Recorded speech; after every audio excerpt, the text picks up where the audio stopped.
What is up, you guys? It is your boy, Phoenix Brenton here. In today's video, we are going to be doing the Los Angeles Chargers video.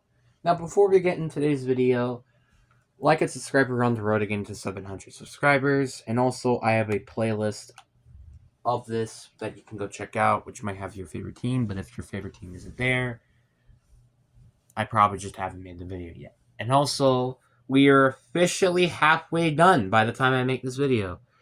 That is pretty nuts. I'm not going to lie. We're finally halfway done. To be honest, I should have probably been halfway done like July, but that's besides the point. But anyways, enough said. Let's get into the video. And in this video, we're talking about the Chargers. Why did I say that multiple times? The Chargers did make a lot of really good moves, I think, during the offseason. Like, for example, getting away Joey Bosa is such, I think, a good move. He's very old and veteran. And I think one very underrated move that they made, and I'll say this to the moon and back, is the Trey Lance signing. Like, I always have been a believer when Trey Lance gets his chance to play on a football team as a starter or just even as a backup when he's playing, he's going to light it out. And, who knows? Maybe the Chargers could be the team to fix him.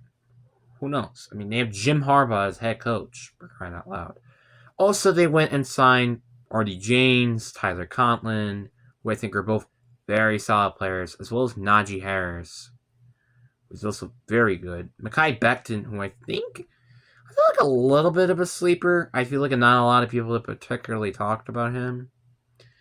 But I will admit they did lose some decent assets like J.K. Dobbins and Volante Poole, and Josh from Palmer, but nothing I think that serious and nothing that high level. Also, you got Mike Williams back, which, I mean, I don't think it's going to be huge. Like, I don't think he's going to be as good as, like, he used to be when he was in that team, but again, it's just something to, a little bit of a reminder, I guess you could say. But that's my opinion. I do really hope that the Chargers do play really well, and etc. But the one problem that this Chargers team has always had over the past years, honestly, is choking, or AKA the playoffs. The playoffs have been such the biggest issue with this team. Like, this team has had, basically a playoff contending team for a long time now. Like, some points, yeah, there weren't quite a playoff team, but still, even when they are, they're at best at an AFC divisional round. Like, I don't think the Chargers have ever made it to a Super Bowl. Let me fact check that, actually. Have the Chargers ever made a Super Bowl? Yes, they've had made one Super Bowl appearance. But again, one Super Bowl appearance. And when was that Super Bowl?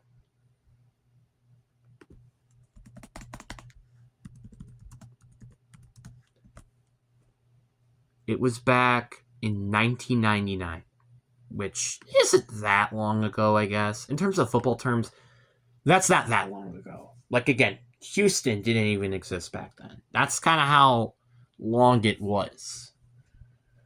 But I wouldn't say it's that short time ago either. So it is very unfortunate, but, like, again, you really need to stick up and, like, play better. Because I don't think they even have made it to an AFC Championship game since 1999 or 1995. Never mind.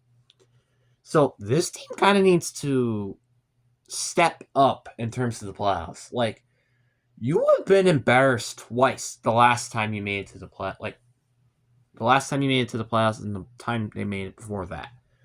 The last time you made it, you lost to the Houston Texans humiliatingly, and then the Jacksonville Jaguars by choking a 28-0 lead, and Trevor Lawrence throwing like 4 turnovers. How? Like, how do you do that? I don't understand. Whatever. It's stupid and it's confusing. But like, this roster is good enough to make an actual playoff run. Like, for example, like they have Justin Herbert at quarterback, they have Najee Harris, and they just drafted a running back as running backs. They have wide receivers like Lad McConkey, Quentin Johnson, and Matt Brendan Rice. They didn't sign Mike Williams? I thought they did. Must have cut him or something. Tight ends, they have Will Dissly and Tyler Conklin. A very solid offensive line with Joe Alt, Isaiah Johnson, Rashawn Slater. They have a very solid offensive line. They have a very good offense. And do not forget about this defense, too. Yeah, they did lose Asante Samuel Jr., which is another player, and their secondary doesn't look quite as good, but didn't Charnell Still... I think Charnell Still had a very good rookie year, if I'm not mistaken. Yeah, he had 10 passes defended, and he had 4 interceptions, which is tied for 10th in the league. And I think that was all due to his rookie season. They also still have Derwin James and Dante Jackson, who they signed it as well. They also have Elijah Bolden as a backup and Lonnie Gilman.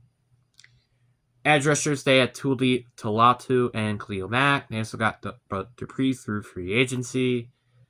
And, I mean, their linebacker core can be a little bit to desired, like Dylan Hendry and Junior Coughlin, which I'm pretty sure are both very young linebackers on their own. Like, yeah, this guy's 25, but he did get 84 tackles and 1 sack and 1 interception last year, so that's pretty good. So the point is like, they have a good defense and a great offense. Now it's just, can they do good in the playoffs? That's kind of all it comes down to.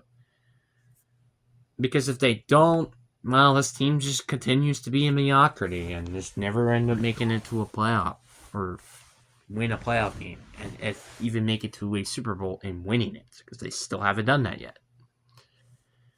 So it's just, can this team make it, and can this team, win? That's kind of been part of the biggest issues with this team for a while. And now we're kind of just hoping for them to win. That's kind of it. It's also very hard for them to do that when they're arguably in one of the most toughest divisions in football. If not maybe the most toughest division in football in the AFC West. Like, I think everybody can agree with this. The AFC West is probably one of the toughest divisions of football. It's not because of the Chiefs. It's because they have the Broncos and Chargers, which are both very dark horse Super Bowl contending teams on their own. And the Raiders, they're starting to improve as well. So the Chiefs, they're not going to just run away with the division easily each year now. That's not what's going to happen. And teams like the Chargers are going to prove that, in my personal opinion. So now let's get to the Chargers' schedule, worst to best case scenarios. So worst case scenario, I think you will lose to KC. I think no matter what in week 1 in Brazil. Then you'll lose to Las Vegas at home or on the road. Then you beat the Broncos at home, but then you lose to the Giants on the road. You lose to the Commanders on the road. You do beat the Dolphins on the road, I think, and you win at home against Indianapolis. And then with the Vikings at home. Then you lose to Tennessee on the road. You lose to Pittsburgh on the road. You lose to... No, you don't lose to Jacksonville on the road. I think you can win that against that team. Then you have a bye week. You win against the Raiders at home. You'll lose to Philly at home. You lose to KC on the road. You beat Dallas on the road. Houston will beat you on the road. And Denver will beat you at home. So best case scenario, or worst case scenario, sorry, you go 7-10, which is not that bad. It's not the baddest worst case scenario, but it's kind of been seeming in the medium, so take that as you want. Now, best case, you still lose week 1 against the Chiefs, but you win out on the road against the Raiders. You win at home against the Broncos like you do. You win on the road against the New York Giants. You win at home against the Commanders. Then the 2 games I had you already winning already. Actually, 3 games. Then you win on the road against the Titans. You win at home against the Steelers. You already had to win in that game. You had to win that game. I think you will lose to... Is there a chance? I don't know. Maybe, I don't know. I'll just say in this hypothetical scenario they win, because I do think they may have a chance. You still lose to the Chiefs at home, though, but you win on the road against Dallas like I had already, and you win at home against LA, and you get the win on the road against Denver. So your best case scenario, I gave them a 15-2 record, which I say that's as best case. Like, let's say hypothetically that I do think the Eagles are going to win, then it's 14-3. But that should easily make them win the division, I think, which that means they have a very, maybe decent shot at winning the division this year. I really do think they do. And honestly, I honestly can say that with every team in this division, probably besides the Raiders.